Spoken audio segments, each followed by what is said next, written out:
राष्ट्रवादीचे नाराज आमदार जयदत्त क्षीरसागर यांनी मातोश्रीवर जाऊन उद्धव ठाकरेंची भेट घेतली। यावेळी उद्धव ठाकरे आणि क्षीरसागर यांच्यात बंद दाराआड चर्चा झाल्याची माहिती आणि बैठकीला आदित्य ठाकरे आणि मिलिंद नार्वेकरही उपस्थित होते। यंदाचं वर्ष सर्वांना मोदीमुक्त जावो अशा शुभेच्छा राज यांनी देशवासियांना दिल्या। तसंच मोदीमुक्त देशाची गरज असल्याचं राज म्हणाले। भाजपवाले म्हणतात काँग्रेस एनसीपीला मला वापरून घेतात, काँग्रेस एनसीपी वाले मला वापरून घ्यायला मी काय वेडा नाही असा टोला राज ठाकरेंनी भाजप नेत्यांना लगावला। मोदी शहा नावाचं भारतावरती संकट आलं असून हे संकट दूर करण्यासाठी सर्व प्रयत्न करेन असा इशारा राज ठाकरेंनी मोदींना दिला आणि याचा काँग्रेस राष्ट्रवादीला फायदा झाला तर झाला असंही मोदी म्हणाले। तर 4 नरेंद्र मोदी हिटलरची कॉपी पंतप्रधान नरेंद्र मोदी हे हिटलरची कॉपी करतायत असा आरोप राज ठाकरेंनी केला। इतकंच नाही तर त्यांच्या विरोधात बोललं की देशद्रोही ठरवून मोकळं व्हायचं ही हिटलरची संकल्पना आहे आणि त्याचीच कॉपी आता नरेंद्र मोदी करतायत अशी टीका ही राज ठाकरेंनी गुढीपाडव्याच्या दादरच्या मेळाव्यात केली। देशाशी खोटं बोलणारे पंतप्रधान म्हणून नरेंद्र मोदी यांची ख्याती आणि त्यांची प्रतिमा फेकू आहे। इंटरनेटवर फेकू टाईप करा, बघा काय येतं। फेकू या शब्दाचा समानार्थी अर्थ आहे, समानार्थी शब्द आहे नरेंद्र मोदी असा घणाघात राज ठाकरेंनी दादरमधल्या सभेत केला।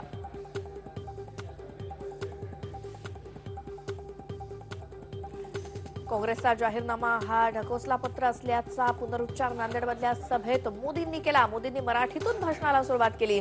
दहशतवाद, विघटनवाद हे काँग्रेसचंच पाप असून काँग्रेस भ्रष्टाचार वाढवणारी आणि पाळणारी सुद्धा असल्याची टीका मोदींनी केली। उमेदवार कोण आहे याकडे बघू नका, माझ्याकडे बघून कमळाचं बटन दाबा असं आवाहन मोदींनी नांदेडमधल्या जनतेला केलं। नांदेडमधून भाजपचे प्रतापराव पाटील चिखलीकर, परभणीतून शिवसेनेचे उमेदवार विद्यमान खासदार संजय जाधव तर हिंगोलीतून हेमंत पाटील निवडणुकीच्या रिंगणात आहेत।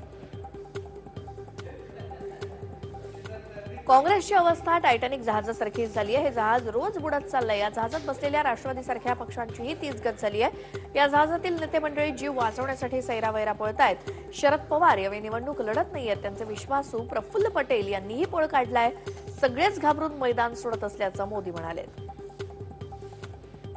ज्यांना कुटुंब नाही त्यांनी कुटुंब कलहाविषयी बोलू नये असा टोला पुन्हा एकदा शरद पवारांनी मोदींना लगावला। मोदींनी पवारांच्या कुटुंब कलहावरती टीका केली होती आणि शरद पवार यांनी पुण्यात त्याला उत्तर दिलंय। घटना बदलण्याची भाषा केली तर देश पेटल्याशिवाय राहणार नाही असा इशाराही पवारांनी भाजपला दिला। पुण्यातून काँग्रेसचा उमेदवार लोकसभेत जाणार असल्याचा विश्वास शरद पवार यांनी पुण्यातल्या सभेत व्यक्त केलाय। पुणेकरांनी नेहमीच काँग्रेसला साथ दिल्याचं शरद पवार म्हणाले। पुण्यातच नाही तर देशभरात काँग्रेसला चांगलं यश मिळणार असल्याचं चित्र दिसत असल्याचं पवार म्हणाले।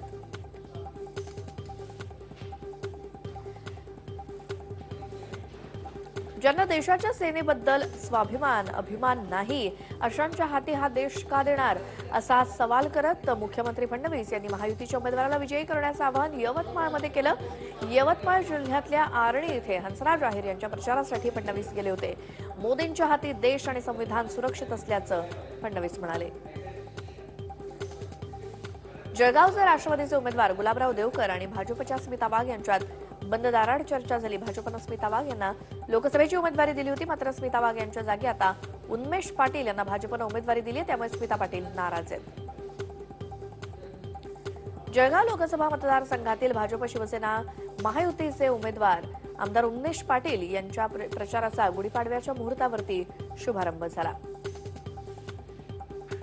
उर्मिला मातोंडकर आणि राहुल गांधी यांच्या विरोधात हिंदूंच्या भावना दुखावल्याची तक्रार देण्यात आली आहे। पवई पोलिसात भाजपचे प्रवक्ते सुरेश नखुआ यांनी तक्रार केली आहे। बोरिवलीतील सभेत उर्मिला यांनी हिंदूंच्या भावना दुखावेल असं विधान केल्याचा आरोप भाजपकडून करण्यात आलाय, मात्र उर्मिला यांनी आपण हिंदूंच्या भावना दुखावल्या नसल्याचं म्हटलंय।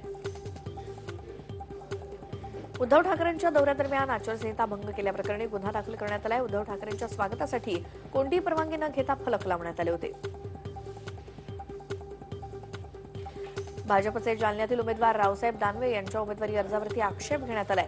वंचित आघाडीचे उमेदवार शरदचंद्र वानखेडे यांनी दानवे यांच्या उमेदवारीवरती आक्षेप घेतलाय। शपथपत्रात शैक्षणिक पात्रतेबाबत चुकीची माहिती दिल्याचा आरोप करत वानखेडेंनी निवडणूक आयोगाकडे तक्रार दिली आहे। वाशिम जिल्ह्यातल्या मंगरुळपीर या ठिकाणी शिवसेना उमेदवार भावना गवळी यांच्या रॅलीत चौकीदार चोर हेच्या घोषणा देण्यात आल्या आणि चौकीदार चोर असल्याच्या घोषणा काही कार्यकर्त्यांनी दिल्यानं रॅलीतच राडा सुरू झाला. मात्र भावना गवळी यांनी मध्यस्थी केल्यानं वातावरण निवळलं. मात्र प्रचार रॅलीचा फियास्को झाल्याची चर्चा. रॅलीत घोषणा कोणी दिल्या आणि का दिल्या हे मात्र समोर आलेलं नाही. काँग्रेस निवडणूक जिंकण्यासाठी खालच्या स्तरावर जात असल्याची टीका वर्ध्यात अर्थमंत्री सुधीर मुनगंटीवारांनी केली. साहित्य मेड इन चायना असल्याचं आपण ऐकलं होतं, मात्र काँग्रेसचा जाहीरनामाच मेड इन पाकिस्तान असल्याची घणाघाती टीका मुनगंटीवारांनी काँग्रेसवरती केली आहे. वर्ध्यातल्या वायगाव इथे आयोजित प्रचार सभेत ते बोलत होते. अहमदनगरला डॉक्टर सुजय विखे पाटील यांच्या संपर्क कार्यालयाचं उद्घाटन करण्यात आलं. विशेष म्हणजे उमेदवारी न मिळाल्यानं नाराज असलेले खासदार दिलीप गांधी यांच्या हस्ते या कार्यालयाचं उद्घाटन झालं. त्यामुळे गांधींची नाराजी दूर करण्यात विखेंना यश आल्याचं बोललं जात आहे, तर खासदार दिलीप गांधी विखेंच्या प्रचारात सक्रिय झाल्याचं पाहायला मिळत आहे. नागपूर मतदारसंघात लोकसभा लढतीची चुरस वाढली. एकीकडे शिवसंग्रामनं नितीन गडकरी यांना पाठिंबा दिलाय, तर आता ओबीसी महासंघानं आपला पाठिंबा काँग्रेस उमेदवार नाना पटोले यांना जाहीर. नागपुरात काँग्रेसनं आपलं लक्ष ओबीसी, दलित, मुस्लिम आणि हलबा समाजावरती केंद्रित केलंय. निर्मल परिवार आणि ओबीसी समाजाच्या मेळाव्यात पटोलेंना पाठिंबा देण्यात आला. इचलकरंजीत सदाभाऊ खोत यांनी राजू शेट्टींवरती जोरदार टीका केली आहे. अलिबाबा चॉईस चोरमध्ये राजू शेट्टी 41 नंबरचे चोर असल्याची टीका सदाभाऊंनी केली. तसंच साखर सम्राटाच्या मांडीला मांडी लावून बसले असल्याची टीकाही सदाभाऊंनी केली आहे. आणि पुढील काही दिवसात राजू शेट्टी यांची भानगड बाहेर काढणार असल्याचा इशाराही त्यांनी दिलाय.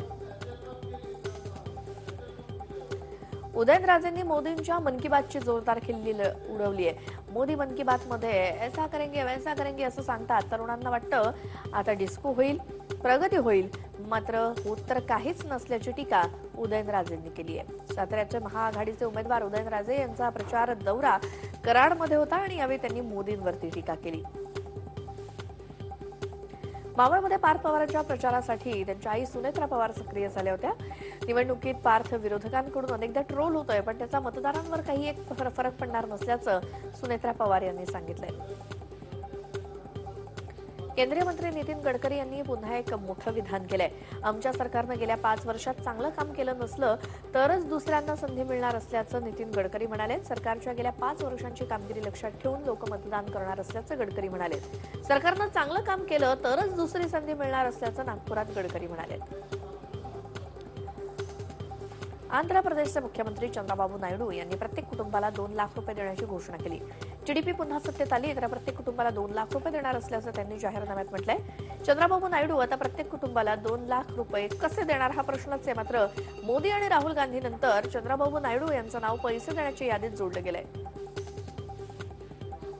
पश्चिम बंगालच्या मुख्यमंत्री ममता बॅनर्जी यांच्या विश्वासू आणि जवळचे मानले जाणाऱ्या आयपीएस अधिकाऱ्यांच्या निवडणूक आयोगानं तडकाफडकी बदल्या केल्या आहेत. निवडणूक आयोगानं मोदी सरकारच्या इशाऱ्यावरती बदला केल्याचा आरोप ममता बॅनर्जींनी केला. या प्रकरणी आता पश्चिम बंगाल सरकार कायदेशीर लढा देणार असल्याची माहिती मिळते. शॉटगन शत्रुघ्न सिन्हा यांनी गुढीपाडव्याच्या शुभमुहूर्तावर दिल्लीत काँग्रेसमध्ये प्रवेश केला. पाटणा साहिबमधून शत्रुघ्न सिन्हा निवडणूक लढवणार असून त्यांचा मुकाबला रविशंकर प्रसाद यांच्याशी होणार आहे. लोकशाही हुकुमशाहीमध्ये बदलली असल्याचा आरोप काँग्रेसमध्ये प्रवेश केल्यानंतर शत्रुघ्न सिन्हांनी भाजपवर केलाय. तसंच ज्येष्ठ नेत्यांना मार्गदर्शक मंडळातल्या अडगळीमध्ये टाकल्याचा आरोप सुद्धा सिन्हा यांनी भाजपच्या नेत्यांवरती केलाय. दिल्लीतल्या लोकसभेच्या 7 जागांसाठी काँग्रेस आणि आपमध्ये अखेर आघाडी झाली आहे. काँग्रेस 3 तर आम आदमी पार्टी 4 जागांवर निवडणूक लढवणार आहे.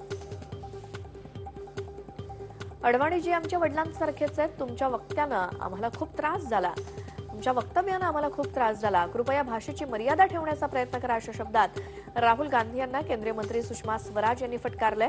मोदी यांनी अडवाणी यांचा सन्मान केला नाही, त्यांना पक्षातून बाहेर काढल्याची टीका राहुल गांधींनी केली होती आणि त्याला सुषमा स्वराज यांनी उत्तर दिलं. पुलवामा हल्ल्याचा बदला घेत भारतीय हवाई दलानं पाकिस्तानात घुसून केलेल्या एअर स्ट्राईकमुळे पंतप्रधान नरेंद्र मोदींच्या लोकप्रियतेत प्रचंड वाढ झाल्याचं एका सर्व्हेमधून समोर आलंय. नोकऱ्यांमधील नवं आरक्षण, शेतकऱ्यांच्या खात्यात थेट पैसे जमा होणे यांसारख्या 3 मोठ्या निर्णयांमुळे पंतप्रधान मोदी यांची घटत चाललेली लोकप्रियता पुन्हा शिखरावरती पोहोचल्याचं एका सर्व्हेमध्ये सांगण्यात आलंय. लोकसभा निवडणुकीच्या पार्श्वभूमीवर राज्य उत्पादन शुल्क विभागानं नागपूर जिल्ह्यात धडक कारवाई केली। अवैध दारूचे अड्डे, दारूची तस्करी आणि दारू तयार करणाऱ्यांवरती विभागानं मोठी कारवाई सुरू केली आहे। 11 मार्च ते 4 एप्रिल दरम्यान एकट्या नागपूर जिल्ह्यात 222 गुन्हे दाखल करण्यात आले तर 171 जणांना अटक करण्यात आली आहे। मध्य प्रदेशातल्या गुळाचे भाजप खासदाराच्या मुलाची दादागिरी पाहायला मिळाली आहे। त्यांच्या मुलानं एका मुलीची छेड काढली, तसंच त्याचा जाब मुलीच्या पालकांनी खासदार पुत्राला विचारला। त्यानंतर खासदार पुत्रानं मुलीच्या पालकांना धमकी दिली। हातात तलवार घेऊन खासदार पुत्रानं मुलीच्या पालकांना धमकावलंय।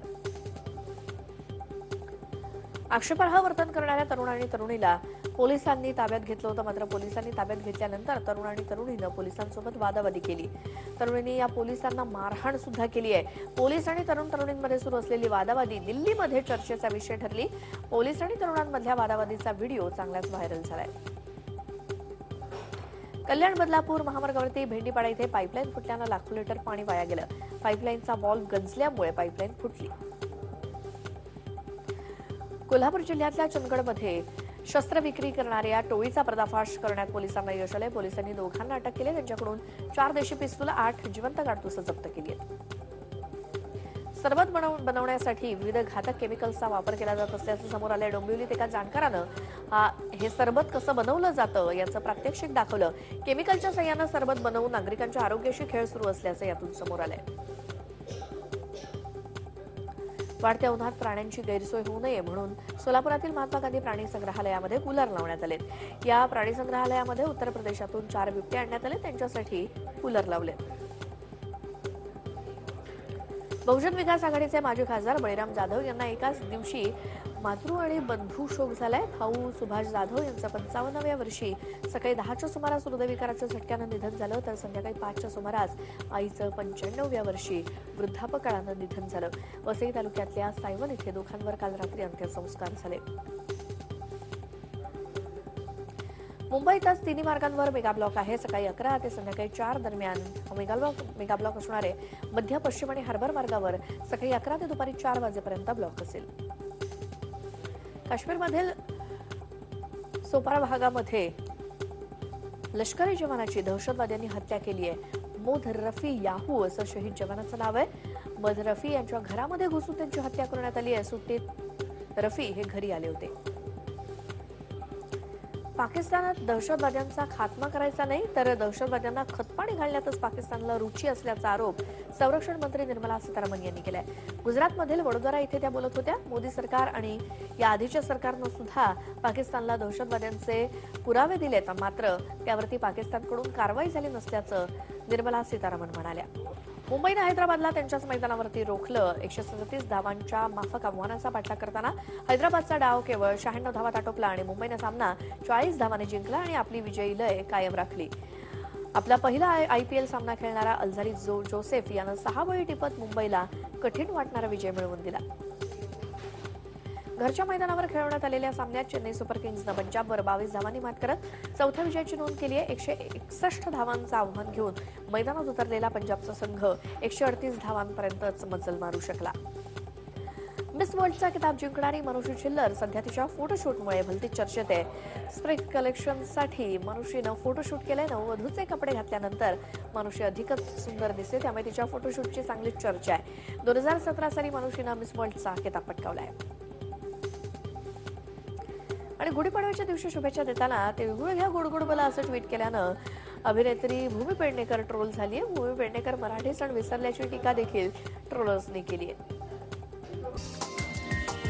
हा व्हिडिओ तुम्हाला आवडला असेल तर असे आणखी व्हिडिओ पाहण्यासाठी TV9चं YouTube चॅनल सबस्क्राइब करा, बेल बटन दाबा। ताज्या घडामोडींसाठी लॉग ऑन करा tv9marathi.com।